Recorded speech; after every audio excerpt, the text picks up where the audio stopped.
leka nkuulire mukulu Morris buli omu ffenna tusasula omusolo naye kati ate waliwo ekizibu ekyamanya era abasuubuzi bo bagambye nti ffe twagala kwekalakasa naye twasazeewo tubaleke mu male enkiiko zammwe taxi police eri abasuubuzi emisoro gyongedde okwekana mu musuubuzi akolera mu mbeera yakutulugunyizibwa gwe ng'omubaka yes owa Kampala omubaka omukyala wano mu Kampala yes ng'okimanyi bulungi nti nam myaka 3 wali tolina kubeera mubaka wa parliament then ne baategeera nejja kubaayo n'ofubuka omubaka n'okimanya nti ddala egenda kubaayo mubadde mu parliament ne muyisa ensimbi mpitirivu nnyo eza nam n'enteekateeka endala ez'enjawulo ne mutakirowoozaako yadde n'abantu bo okubaterayo akabega nti bannange nga mugenda okulukola olukiiko luno wadde tugenda kukkiriza ssente zino okujja gye muli ne twagala ABCD ku bantu baffe nga gwe omubaka nawe tewakifaako okusookera ddala ensonga ezo tubadde tujja tuziteeka ku floor parliament n'ogenda ku Hansard byonna kwebiri ne minister wa Kampala yajja na presenting statement namba ku nsonga za Kampala ya ne tumuwa recommend na presenting statement ku traffic flow congestion boda byonna na bi presenting bulungi era ne tumuwa ne response ya fenga parliament nenge je twandyagadde okubula ng'ensonga zikolebwamu ne speaker wa parliament recently wanondoza weeks nga 2 emabega yali ndoza tayitangako mu kibuga naye ayina we yali agenda awo ne yeekanga nnyo ne tumugamba kino bulijjo kye tukugamba mu parliament abo yaddayo mu parliament n'akolerawo order n'agamba njagala minister wa Kampala mu weeks 3 ng'ali wano ajja annyonnyole kino ebigudo nga bibi bulala simanyi gye yali ayita naye ayina olugudo lwe yayitako ng'agenza okulaba ndowooza bano ababadde abalwadde mu malwaliro n'afuna experience embi ennyo ku bulijjo bannakampala kye bakaabirako so ensonga zino tuba tuziteekawo naye ekisingako obukulu nti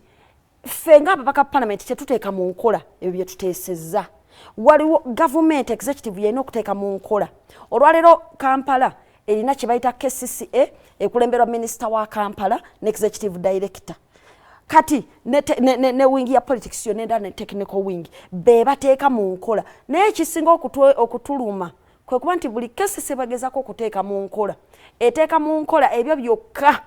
ebiri adverse ku basuubuzi oba eri adverse ku bantu ababulijjo leka nkuli olwalero teri mu boda tayagala kutereza mulimu gwe era nza boda nga Shamim ffe twagala nnyo mulimu gwaffe guterere guvemu abagukozesa obubi abakoleramu ebikolobero abatunda ku nguudo bagala kubanga bali organized kubanga babagamba nti bagenda bawa licenses tebabagamba nga kumbu tebakkirizibwa ku hooking ate ensi yonna etayina batembeeyi naye abatembeeyi baba organizinga ne babawa licenses mu regions mwe balina okutambula n'ebitundu mwe balina okukoma ba street vendors ba shop attendants buli omu bamuwaki so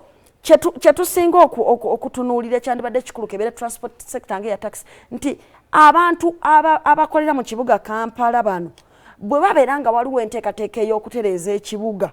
babadde nga olumu babayita mu nkiiko ne bateesana bulungi ebintu byabwe naye batuuka okuteeka mu nkola byonna ne babissa mu kasero bagenda okulaba nti kino recently ow'ekitiibwa minisita yabadde minisita ne bali omonsi yagambye nti gwomanyi ki in fact ne Felix Kulaijo w'amagye recently yagambye nti mumumanyi ki oba programu eziriwo kati zeziri zetwayogerako ez'okugoba boda mu kibuga mbu aba boda babadde nga babawandiisa ne commissioner Anatolia yakyogera nti aba boda babadde nga babawandiisa mumumanyi ki oba eno system gye mulabe y'okugoba boda tutandise okuimplementinga kiri ne tumubuuza nti bannange nemba muna implementing ekintu abantu temubategeeza nti bannange ebyava mu kwewandiisa kwammwe bye bino kino kye tugenda okukola mwabafikidde mulaga wano so eyo ye concern y'abannakampala tewali muntu ayagala kibuga era aba government bakikozesa nnyo nti bano bashamimu baagala ekibuga nga kirimu kasasira awunya nga buli omu atambula nga bw'ayagala ekyo si kye twagala ne bannakampala si kye baagala ffenna twagala nga bali organized naye baparticipating ne bw'oba onojjawo omuntu omubuulire nti tugenda kukujjawo naye tukuzza wano olw'ensonga bweti ne bweti mwe ng'ababaka ba parliament muli bamativu n'enteekateeka kati ng'oggyeko okukosebwa kw'abantu naye enkikonga bwe zigenda kati mu maaso ensimbi ze mwawaayo okusobola okulaba nga zikozesebwa okulaba nti organizinga enteekateeka ennungi okola kootero nga bwe bagizimbye conference nga bwetambula sofa bwe mwaliyo mu lukiiko lw'abasipiika ne kaakati muli bamativu nti ddala ensimbi zammwe ezakola omulimu omutuufu okusookera ddala buli wabeera wano olukiiko oluliko ab'amawanga nga bazze nga bangi tubadde tulaba oluvannyuma nga waliwo skando ku nsonga za ssente engeri gye zakwatiddwa mani yabbye zino tezakoleddwa sisuubira nti ku luno kigenda kuba kyanjawulo kubanga tulabanga enkola efaananira ddala neeno gye babadde bakola ku nkiiko endala zonna ezasooka ezakyogamu n'endala ekyo tetulina faith bajja tu surprisinga bu surprisinzi okuvayo yes bwekitabe bwekityo ekyokubiri twalabye nti gadde ssente nnyingi zateekebwamu naye okusookera ddala ekifo ekyateekebwamu ssente kya muntu kya bwannannyini ekyaspikiriza oti Munyonyo kati ekyebuuzibwa nti ssente bwe ziba nga zivudde ku wa musolo nga zivudde mu palamenti ya Uganda munnayuganda agenda kufuniramu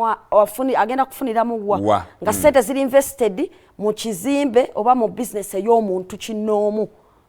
ekyokusatu nti twalabye olukiiko nga lugenda mu maaso kuba tufolowinga ebigenda mu maaso kuba lwatandise ne tuswala nga amawanga gali wano nga microphones teziriko bwe zibuukabuuka obuzindalo bwe butambuza oli bamusitulira ne bamuleetera akoli atayogerereko naye nga ssente mpitirivu billions of money zayisibwa just ku public address system okuba nti erimu order so tusuubira nti enkola eyo bw'oba ogitunuulidde olabanga kugamba ebintu biringa byakoleddwa mu bwangu haphazardly ate nga ne ssente implementation ya program ngeno okugiteeka mu gundi olaba nga yabaddemu obwangu obw'ekitalo n'okuba nti nno abantu bagoba mubufunze temuli bamativu mu bufunze temusuubira nti oba oliawo ensimbi zigenda bawa value for money tugende ku nsonga akasembayo akeera tubadde tukola